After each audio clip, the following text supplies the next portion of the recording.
अब एक चर के द्विघात समीकरण से एक प्रश्न दिया गया है। वर्ग समीकरण 6x² + x - 2 = 0 को सूत्र विधि से हल कीजिए। हम इसकी तुलना सबसे पहले मानक समीकरण से कर लेते हैं। और मानक समीकरण क्या होता है? ax² + bx + c = 0।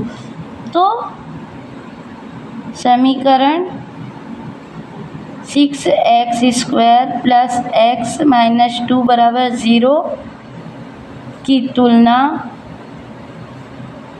मानक समीकरण ax² + bx + c = 0 से करने पर क्या आएगा?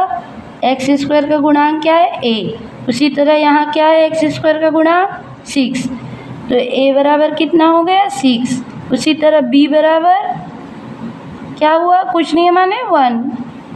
और c बराबर अचर राशि c बराबर -2।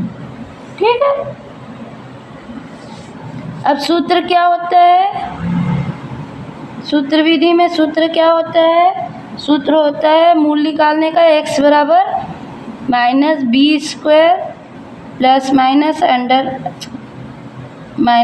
+ √b² - 4ac /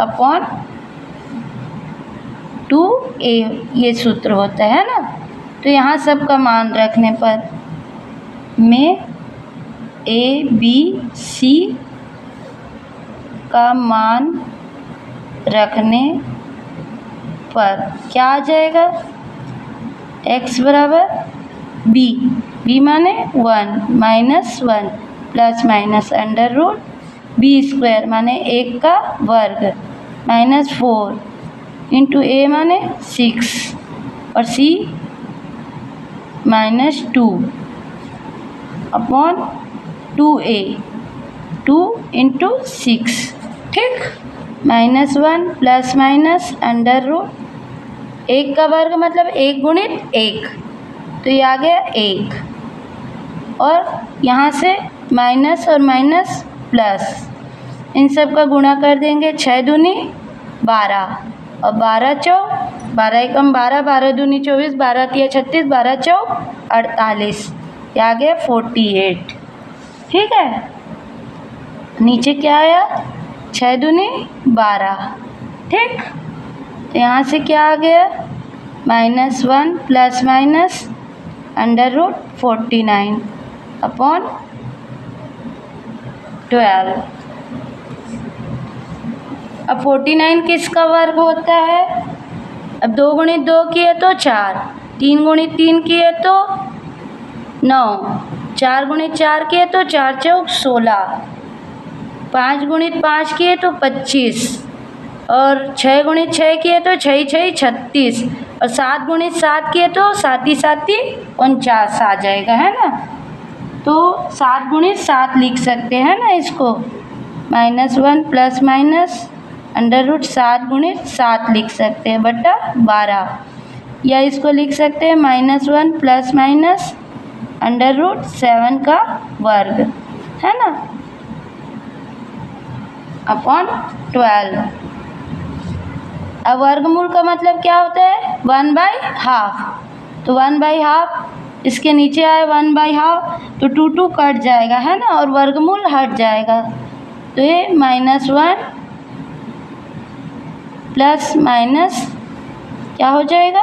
7 / 12। तो एक बार धन चिन्ह ले लेंगे, एक बार ऋण चिन्ह ले लेंगे। प्लस चिन्ह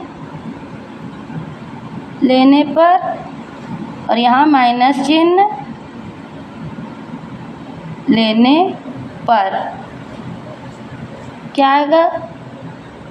x बराबर -1 + 7 / 12 और x बराबर -1 - 7 / 12।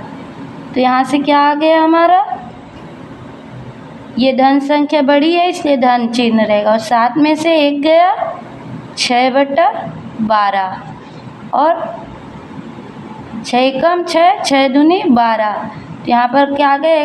x बराबर 1/2 और यहाँ से क्या आ गया, माइनस माइनस माइनस है ना, और माइनस माइनस जुड़ जाएगा तो 7 और 1 8/12। ठीक है, तो 4 दूनी 8 और 4 तिया 12, तो ये x बराबर क्या आ गया, -2/3। अतः समीकरण